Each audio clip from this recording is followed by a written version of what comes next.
چې په نشه او که په دم وشي ماله دې زما د غم سغم وشي ورکې یارانې د خودپرستو شه څومره ښې ناښې په بنیادم وشي او دغه شعرونه هم تاسو ته ډالۍ نیازه کړله چې څه د خوب او څه د خپلې بیمارۍ وي زما څه ژوند دی خو زه یم وبولۍ وي خدای شته که دې وطن کې ساه هم واخلې چې په ذهن کې د خیال د ازادۍ وي ستا د تلو نه پس زما څه داسې حال دی لکه شوي په ګلونو چې ګلی وي بعضو سره خوله وهله بس وي بعضو کې کمې بس د لکۍ وي یو غم نه وي چې سړی ترېنه وزګار شي څه د رزق اندېښنې څه د یارۍ وي زه به یو څو شعرونه ووایم او ما سره هم د خوشحالۍ څه شعرونه نشته چې زه تاسو ته ووایم ځکه چې په کار و په داسې موقع سړی روماني شعرونه ووایي خو ما د خپله د شعرونو ډایري ټوله وکته خو په دې کې چې د خوشحالۍ شعر میلاو نه شو د هغې بخښنه خو شعرونه دي چې هغه به څنګه د فطرت له ښکلا خوند اخلي چې د مزدور وجود په بیه ځان له ژوند اخلي عبید ملنګ به د مرګي په خوب وده پروت وي چې اوبه شوي پرهرونه یې پیوند اخلي شعرونه دي چې ستا نه وروستو به په سر راټولېده وینې زړه مې نه راټولېده منیر صاحب بدنیتي به د عروج په انتها وه چې به چېرته پښتانه راټولېده بدنیتي به د عروج په انتها وه چې به چېرته پښتانه راټولېده یا په دې ښار کې ضمیر د وخت غلام و یا په دې ښار کې ړانده راټولېده نیازک صاحب د اسرار ډاکټر خبره ما کې سو ډاکټر اسرار صاحب د اسرار ډاکټر خبره ما کې سو چې مې غوښو ته وینه راټولېده عبید جان په داسې خلکو کې ګویا و چې به چرته کې کاڼه راټولېده او شعرونه دي چې منیر صاحب چې نوره کملا په تور کارغه تړي نو بد به کوي سرکار که ظلم ته بند نه تړي نو بد به کوي وخت ما پرېږدي چې د خپلو وینو خور واخلمه په مصلحت که راله خوله تړي نو بد به کوي زه د دې دور په الفت سخت بدګمانه یم اوس که زما سره څوک زړه تړي نو بد به کوي زه د دې دور په الفت سخت بدګمانه یم اوس که زما سره څوک زړه تړي نو بد به کوي دغه ملا زمونږ د مینې په حال ښه خبر دی اوس که نکاح ستا د واده تړي نو بد به کوي او چې سیاست د قام په پاکو وینو کړي عبیده نو دستارونه که کاږه تړي نو بد به کوي شعرونه دي چې د زمانې تږي چې زور راکړي زر راته خپل اخلاص پیغور راکړي د زمانې تږي چې زور راکړي زر راته خپل اخلاص پیغور راکړي وخت زما سره حساب نه کوي وخت زما د وینو پور راکړي وخت زما سره حساب نه کوي وخت زما د وینو پور راکړي او که د دې خلکو په ما لاس برشي والله که خپله برخه ګور راکړي که د دې خلکو په ما لاس برشي والله که خپله برخه ګور راکړي قسمت د دومره مهربانه شي بس چې د یو چا په زړه کې کور راکړي داسې څوک نشته دی عبید ملنګه چې مې خاموشه ژوند له شور راکړي او شعرونه دي چې منیر صاحب چې ضمیر صاحب د خونریزۍ او د وحشت نه روزګار مه جوړوئ د خاموش صاحب د خونریزۍ او د وحشت نه روزګار مه جوړوئ نور د دنیا د ورانولو اوزار مه جوړوئ ظریف پټان صاحب 2 ورځې ژوند دی دا په مینه محبت وکړئ 2 ورځې ژوند دی نفرتونو ته لار مه جوړوئ 2 ورځې ژوند دی دا په مینه محبت وکړئ 2 ورځې ژوند دی نفرتونو ته لار مه جوړوئ له مرګه وروستو مو والله که احسان ومنمه زما په سلي باندې ماله مزار مه جوړوئ له مرګه وروستو مو والله که احسان ومنمه مننه له مرګه وروستو مو والله که احسان ومنمه زما په سلي باندې ماله مزار مه جوړوئ زما یارانو ما د ژوند په لاره ونازوئ زما په مرګ زما لیدو ته قطار مه جوړوئ زما یارانو ما د ژوند په لاره ونازوئ زما په مرګ زما لیدو ته قطار مه جوړوئ خلکو عبید ملنګ ته وګورئ عبرت واخلئ خلکو زما غوندې د زړه نه بازار مه جوړوئ او شعرونه دي چې همهغه خلک خپل وسایلو کې محتاج وو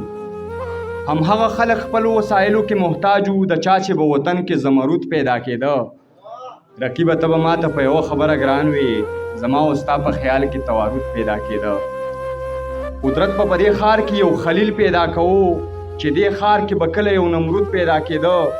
په دې ښار کې به څنګه امنیت سنګسارېده په دې ښار کې به ځکه امنیت سنګسارېده په دې ښار کې به ځکه امنیت سنګسارېده عبیده په دې ښار کې به بارود پیدا کېده او شعرونه دي چې په علم او هنر کې چې ناکام پاتې کېږي په دې سیاله نړۍ کې هغه قام پاتې کېږي دا دور د پیسې دی په مطلب باندې نظر وي نو ځکه محبت له خپل مرام پاتې کېږي زما له غریبۍ نه چې خبر شي نو بدل شي بلا یاران زما نه ګام په ګام پاتې کېږي زما د غریبۍ نه چې خبر شي نو بدل شي بلا یاران زما نه ګام په ګام پاتې کېږي نو اوس هم چې د خپلو په محفل باندې ورځمه زړګی پکې زما نه سریام پاتې کېږي او چې چاله یې د سر په تاوان غږ راپورته کړی عبید په هغه خلکو کې ګمنام پاتې کېږي اوسو شعرونه نور چې ویښ یم خوب نه وي آرام نه کېږي یاد سره دی بالکل ناکام نه کېږي دلته چاته مه وایه چې خوښ مې دلته د جذبو احترام نه کېږي کومې بدبختۍ د ولس وجاړم کومه تجربه مې په کام نه کېږي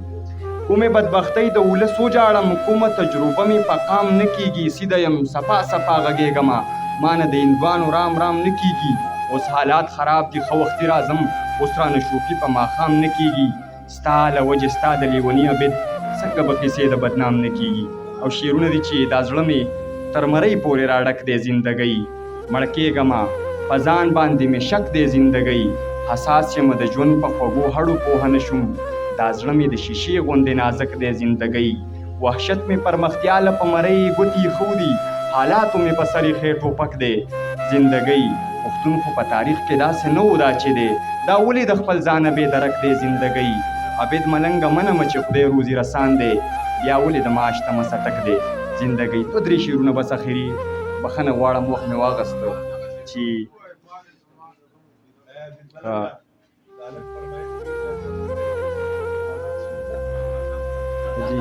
شعرونه دي چې هر یو ښکلی لکه بت ته سومنات شي چې جانان یې کړمه مینه پکې قات شي د حساس ضمیر خاون یم صاحبه په وړه وړه خبره مې زړه مات شي د دنیا د چارو لاس کله وکاږي چې د ښې بدې نه وځي د جومات شي مونږ بېوسه یو د مینې کمی نشته دا زمونږ قسمتونه دې میرات شي د دنیا د چارو لاس کله وکاږي چې د ښې بدې نه وځي د جومات شي مونږ بېوسه یو د مینې کمی نشته دا زمونږ قسمتونه دې میرات شي چې مین شي نو د لا د باده وځي د چینار په شان سړی وي خو رامات شي ستا د حسن په موضوع چې لیکل کېږي کنایې شي توضیحات شي تشبیهات شي په مودو پس سترګې یخې زړه ټکور شي په مودو پس چې نصیب یو ملاقات شي عبید جانه چې د قام د غم خلاص شي او بیا ژوند ته را جوړېږي نو وفات شي او اخرني څو شعرونه چې ولې د ژوند په حقیقت باندې نقاب پروت دی ولې انصاف د سرو سکروټو په دریا پروت دی ولې د غیرو په نصاب کې د ژوند راز کتی شي ولې په تاخ کې د قرآن غوندې کتاب پروت دی ولې د غیرو په نصاب کې د ژوند راز کتی شي مننه ولې د غیرو په نصاب کې د ژوند راز کتی شي ولې په تاخ کې د قرآن غوندې کتاب پروت دی ولې ضمیر د بې ضمیر وزاله نه کوي ولې د هر حساس زیرو وجود سراب پروت دی ولې زه دومره بې هنره یم مطربه یاره ولې په خوا کې مې خپه خپه رباب پروت دی ولې عبید ملنګ د یار په زړه کې نه ځایږي ولې په زړه کې رقیب خانه خراب پروت دی ډېره مننه دی چې بس چې په نشه او که په دم وشي ماله دې زما د غم څه غم وشي ورکې یارانې د خودپرستو شه څومره ښې ناښې په بنیادم وشي او دغه شعرونه هم تاسو ډالۍ نیازه کړله چې څه د خوب او څه د خپلې بیمارۍ وي زما څه ژوند دی خو زه یم او ګولۍ وي خدای شته که دې وطن کې ساه هم واخلې چې په ذهن کې د خیال د ازادۍ وي ستا د تلو نه پس زما څه داسې حال دی لکه شوي په ګلونو چې ګلی وي بعضو سره خوله وهله بس وي بعضو کې کمی بس تلکی وي یو غم نه وي چې سړی ترې نه وزګار شي څه د رزق اندېښنې څه د یارۍ وي او اخري شعر دی چې څه د کاره په ماښام راځم عبیده او سرنګ راله تور کړی مزدورۍ وي ډېره مننه